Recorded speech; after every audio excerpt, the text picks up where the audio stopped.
It's great to be catching up with Eddie Huibino, chatting about the STRYDOM runners that will step out on Sunday. And they start off with Lord Capulet. He'll be having his very first start, and he is a 3-year-old by Royal Mo. Yes, Nanny, he's a big horse. He's still very, very immature. He's still growing. As I said earlier on, he's on Indigo. With the big horses like that, you can't bring them out early as 2-year-olds. You've got to give them a chance. I expect him to be running on the grass.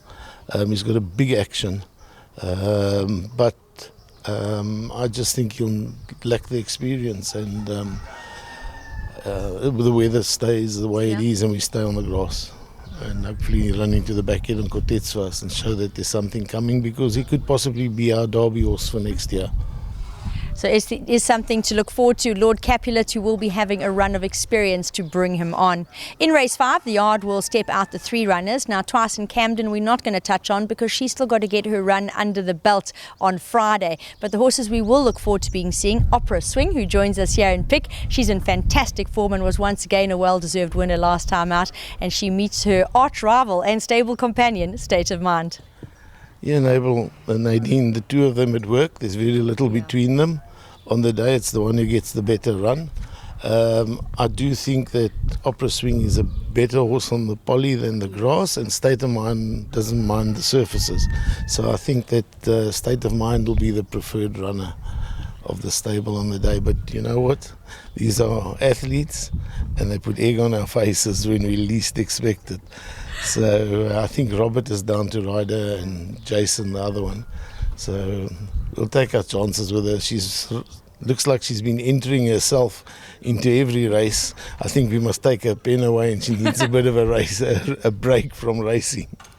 What I will say is both of them have huge hearts. In the Johnson Workwear Algoa Cup, we will see Gallic Tribe. Now, didn't he really give us the race of a lifetime last time out when winning the final leg of the Poly Challenge?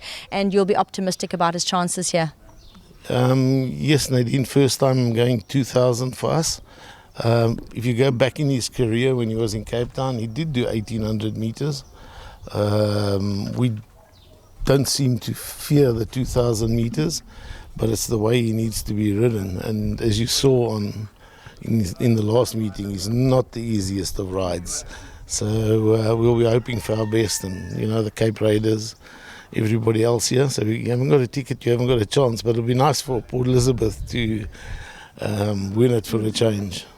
And the yard will close in race 9 with Psychedelic Eric.